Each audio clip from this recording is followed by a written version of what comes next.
The wind howled like a creature with no body, only teeth. It roared down the frozen ridges of the Swan Range, slicing through branches, lifting powdery snow into spiraling ghosts.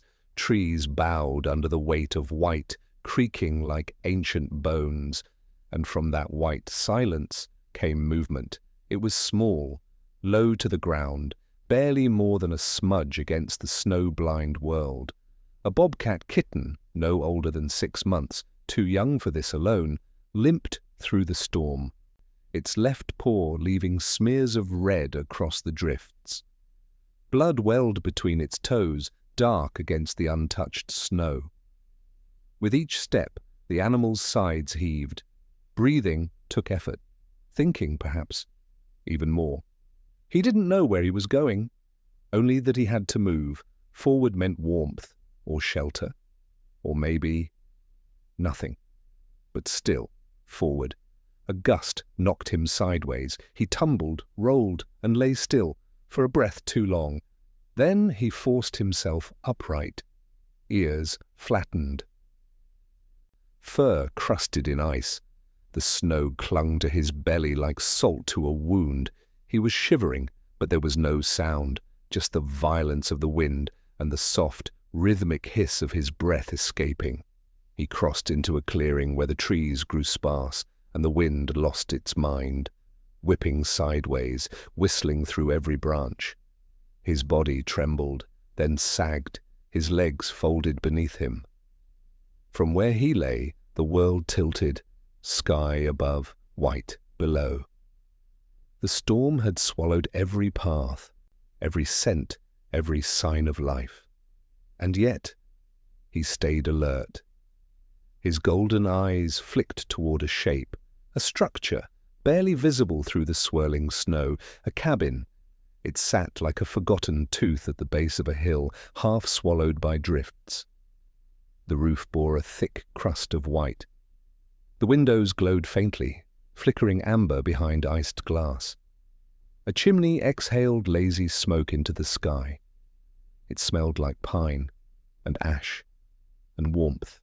The bobcat didn't know the word home, but something in him leaned toward it. He tried again, moved forward, collapsed, crawled another foot. A smear of blood marked his passage.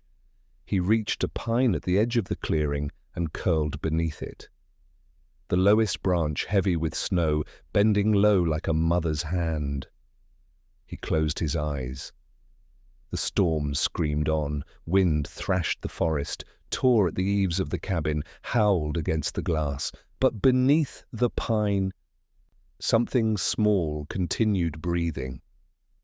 Slow, shallow, alive, and not alone for long. The wind couldn't wake her, but the floor did.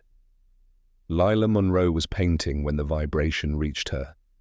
A soft tremor, low and rhythmic, like the heartbeat of something sleeping under the earth. She paused, brush poised above paper, and turned toward the door.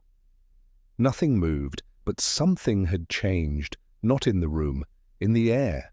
She set the brush down. The cabin was hushed in its usual way, not silent, but full of texture, the faint hiss of logs burning, the creak of beams adjusting to the cold, the brush of snowflakes against frosted glass. Sounds she couldn't hear, but had learned to feel. She stood barefoot on the old wooden floorboards, toes curled against the grain, reading the world through the soles of her feet. Another tremor. Fainter this time, but real. A kind of pull. Her coat hung by the door. She took it down, fingers brushing over the soft fleece inside. Her mother had gone into town that morning, tires wrapped in chains, thermos of coffee in the front seat, leaving Lila with canned soup, extra firewood, and a kiss pressed to her forehead. "I'll be back before dark," her mother had mouthed. Lila had nodded. She always did. Now the sky outside was a flat, indifferent grey, the kind that smothered time. She wrapped the coat around herself and opened the door. Cold kissed her instantly. Sharp, real, alive, the kind of cold that doesn't ask permission.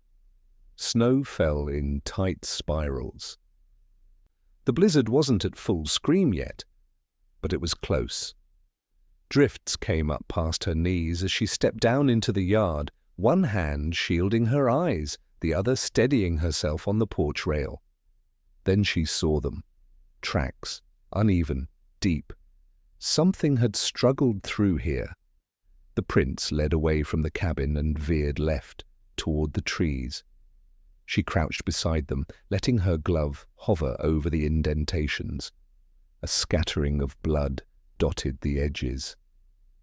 She stood, heart rising into her throat. The trail was fresh, minutes old, maybe less. She hesitated, then moved. Snow swallowed her steps, but she pressed forward, following the prints around the slope of the cabin, past the woodshed, through the skeletal birch trees that lined the yard like quiet sentries. Her breath came quick, her cheeks burned, and then she saw it. Beneath the lowest limb of a bent pine, half hidden in snow, was a shape, small, mottled, still. She blinked snowflakes from her lashes. It was an animal, a cat, but not a house cat. Tufted ears, thick paws, spotted coat. He looked half-buried and wholly broken, the kind of broken that made her heart squeeze and her breath stop. She stepped closer. Slowly. The animal opened one eye. Gold met brown. He didn't run. Lila knelt slowly, letting her knees settle into the snow like roots. The cold bit through her jeans, but she didn't move, didn't reach, just watched. The bobcat's breath came in shallow puffs, each one slower than the last. His fur, thick and once plush, was now matted with ice. Tiny shards of snow clung to the whiskers around his muzzle. His left front paw was tucked under his chest. She couldn't see it clearly, but the blood trail told enough. It hurt him to move. He blinked again. Once, then nothing. No growl, no hiss, no attempt to flee. She could feel her heart pounding against her ribs, loud in her chest like a drum she couldn't hear, and still. He didn't run, as if he could tell there was no sound here, no voice that would shout, no chaos, only stillness. Lila pulled off one glove and reached out, palm facing up. Her hand stopped inches from his face, trembling. She let it hang there, open, warm, waiting. Snow swirled around them, the world narrowing into a quiet circle, her and him.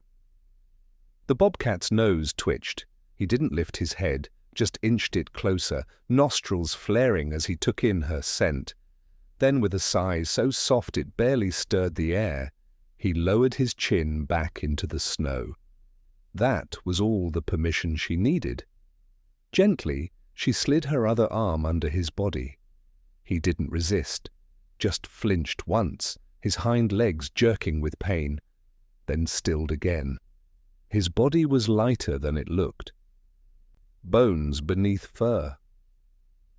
She wrapped the edges of her coat around him, forming a cradle against her chest. As she rose, her boots sank deeper into the snow, her muscles protesting under the weight of effort and fear and fragile hope. She turned back toward the cabin, steps slow and deliberate, her breath now coming harder, half from exertion, half from the unbearable, aching care not to jostle him. Inside, the air met her like a warm exhale. The fire had dulled to embers, but the heat still lived in the room. She knelt by the hearth and laid the bobcat down on the braided rug, careful to keep the coat around him. His eyes fluttered open, scanned the dim room, then settled again on her. He was in her world now, a world of movement, of flickering hands and glances held a little longer, of soundless rhythm, of understanding built not from words, but from presence. She brushed melting snow from his face. Her fingers worked delicately. brushing past a torn patch of fur near his shoulder, checking for swelling, for brokenness. He let her. Her hand paused over his chest. She felt it rise, fall, still fighting. Her lips moved in a whisper she didn't hear but knew by shape. "Stay!" She rose, stoked the fire to life, and returned with a blanket. And as the light returned to the room, the bobcat did not move, only watched, eyes wide, eyes wild, but no longer alone. By morning, the snow had sealed the world shut. Thick drifts pressed against the cabin walls. The windows were opalescent with frost. Outside, the forest lay buried and still. No birds, no tracks, just the hush of Montana wrapped in white. Inside, the bobcat lay curled near the hearth, the soft rumble of fire casting amber light across his fur. Lila sat nearby, cross-legged on the floor, sketchpad resting on her knees. She didn't draw him yet, not quite. She just watched. His ears twitched in sleep. Every so often a paw shifted, as if swatting at something unseen. Even in dreams the wild stayed awake. He needed a name, not for ownership, but for presence, for seeing. She studied him. The way his fur swirled in patterns across his spine, like ancient writing in a forgotten script. The way he responded not to sound, but to her hands, her nearness, her steadiness. Rune. She signed it aloud, R-U-N-E, then wrote it in the bottom corner of the page. He woke not long after, blinking against the light. He didn't move at first, just raised his head, scanning slowly, landing on her face. Lila didn't speak. She lifted her hand and signed, "Hello." Rune tilted his head. She moved closer, one careful inch at a time, then extended her hand. No glove, no food, just warmth. He watched it, sniffed once, then, tentatively, pressed his nose into her palm. She didn't cry, though something tightened in her chest, like snow melting too fast underfoot. For hours they stayed close. She brought him broth, warmed chicken stock with soft bits torn small. He drank it from her fingers at first, tongue rough and hesitant. His paw trembled when he tried to stand, so she placed an old pillow beneath him, folding the blanket tighter. The fire cracked gently, sending thin shadows dancing across the ceiling. Lila reached for her sketchbook again. This time she drew him. Not precisely. More memory than detail. She traced the shape of his curled form, the ripple of his back, the wildness coiled beneath stillness. And in the corner she added something she hadn't meant to. A second form, smaller, watching her. That night, as the storm raged harder, she placed her hand near his. He blinked slowly, then once more. A feline gesture, trust offered in silence. Rune didn't make a sound, neither did she. And yet, when the room felt full of something, like a breath held between two beings who had forgotten the need for words.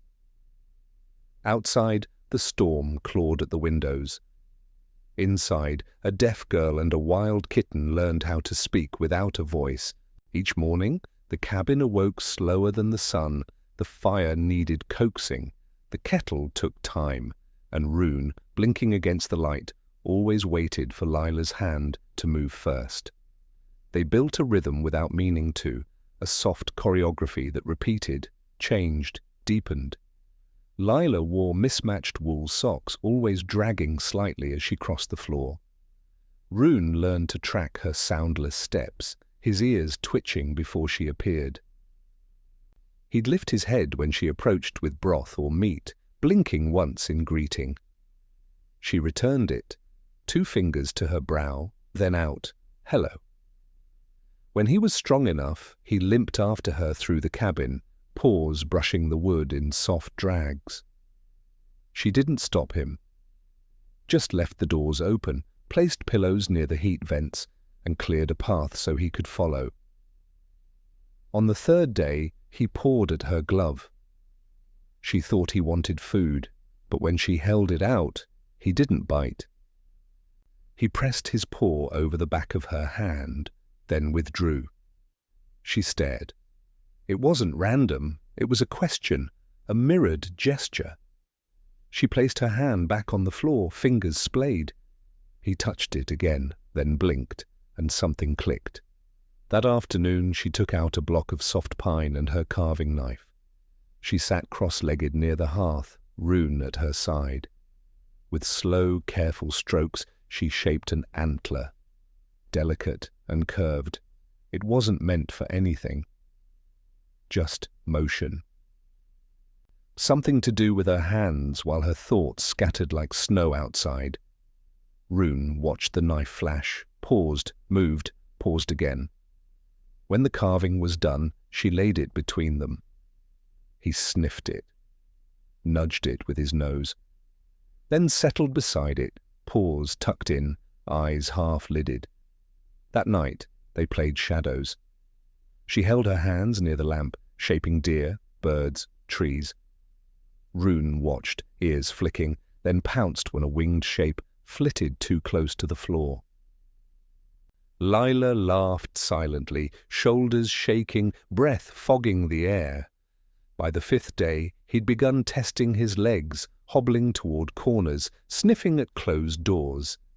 He climbed onto the low window bench and watched the snow drift like feathers outside. Lila joined him, sitting shoulder to shoulder, her fingers trailing foggy lines onto the glass. When she drew a spiral, he tapped it with his paw. Ritual.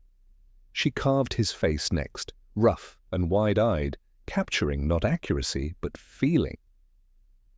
The way his ears tilted when he was thinking, the way he crouched just before trust.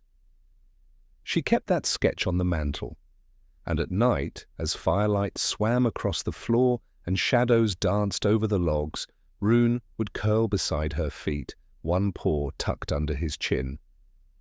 She'd rest a hand on his back and close her eyes. Two creatures, one wild, one human, bound by gesture, breath, and a silence so full it almost sang. It began with a sound Lila didn't hear, but Rune did. He bolted upright from sleep, ears high, body rigid. His breath stopped. His eyes locked on the window. Lila sat up from her place by the hearth, heart suddenly pounding, even without knowing why. She followed his gaze. Outside, snow glowed blue beneath the moon. Bare branches swayed, black against silver. The forest was still. Then Rune growled, low, deep, almost inaudible. Lila stood and stepped toward the window. A shape moved through the trees, just a flicker, then another, a form, long and lean, prowled the edge of the clearing, too fluid to be deer, too bold to be fox. Coyote. Lila's breath caught in her throat. Rune pressed against the glass, his body vibrating with some ancient memory. The silence inside the cabin felt thinner now, stretched tight like string before it snaps. He didn't yowl, didn't bark, just stared, trembling. Not with fear, but something more primal. He remembered. Lila reached out, her hand grazing his shoulder. He didn't move. His muscles twitched beneath her fingers like a bowstring pulled taut. The coyote vanished into the trees. Still, Rune remained frozen. She crouched beside him and turned his face gently with her palm. He looked at her, eyes wide, pupils thin and wild. She signed slowly, rhythmically. Safe. Her hand moved from chin to chest, over and over. His ears flicked. He watched her hands. She repeated the sign again. Safe, safe, safe. He blinked, once, then turned and pressed his body against hers, paw braced lightly on her knee, as if the touch alone could hold the wild at bay. She didn't speak, only wrapped both arms around him and sat still.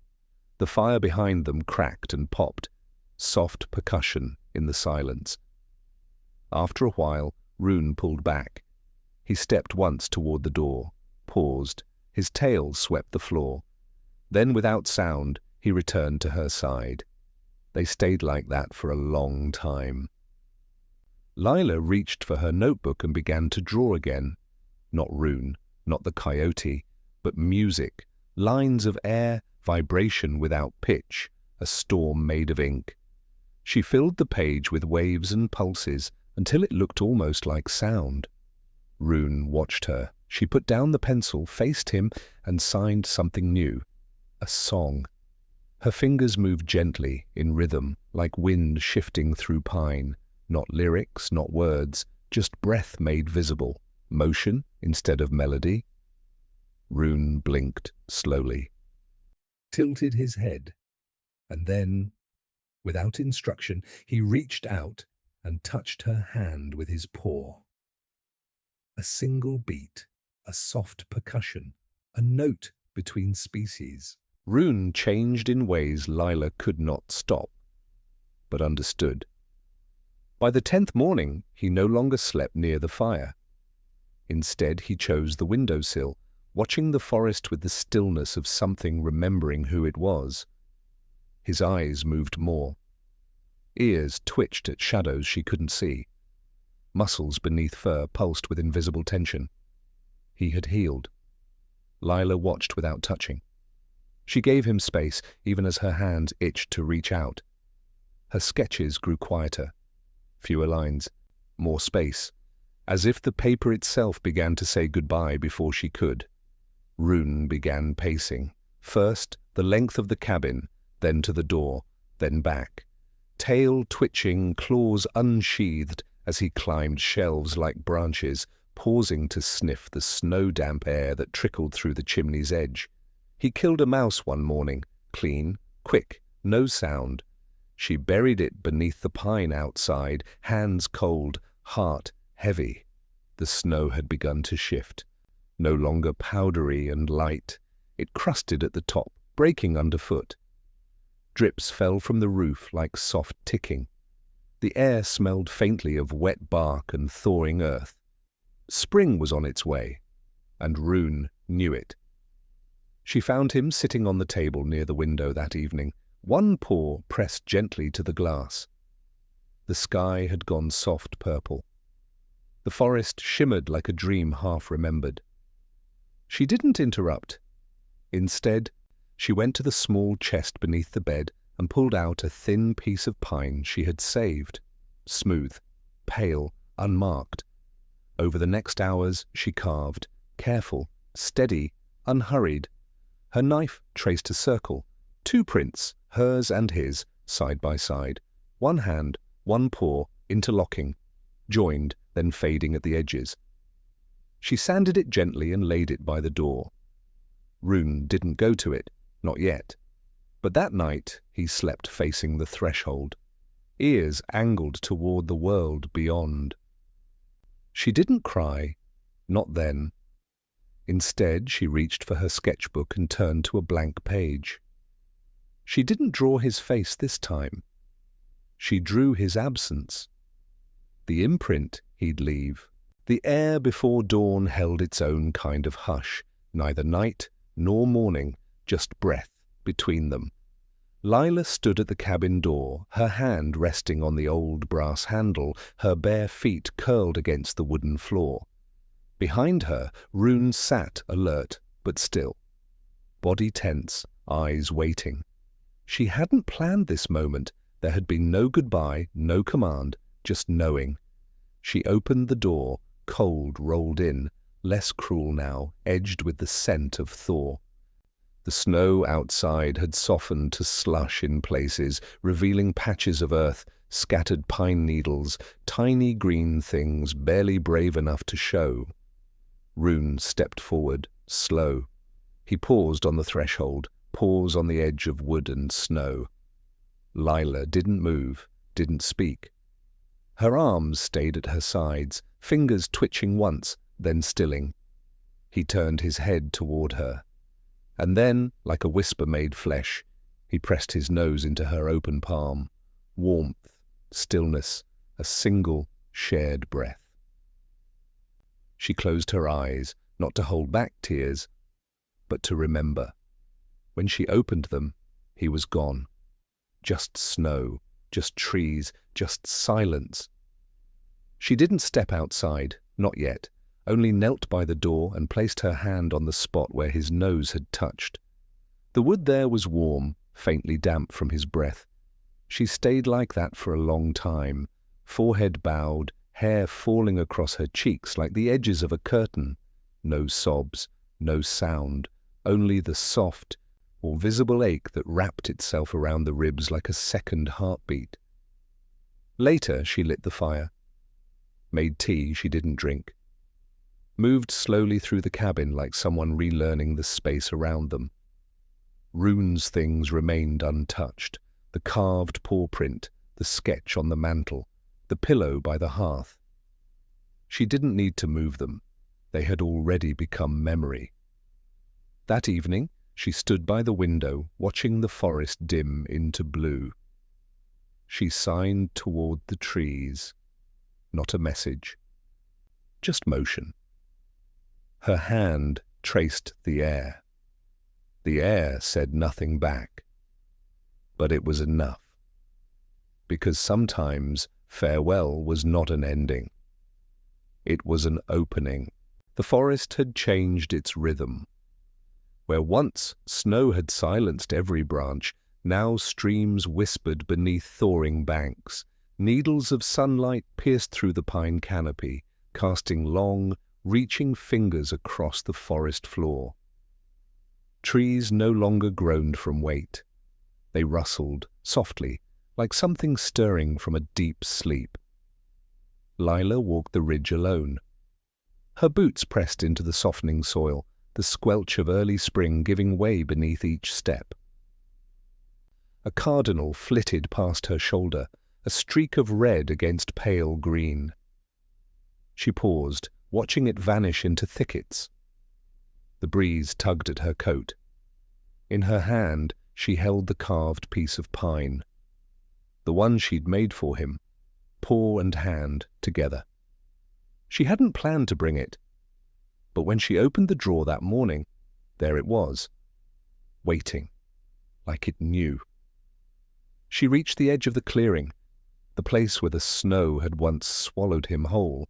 Now it breathed again.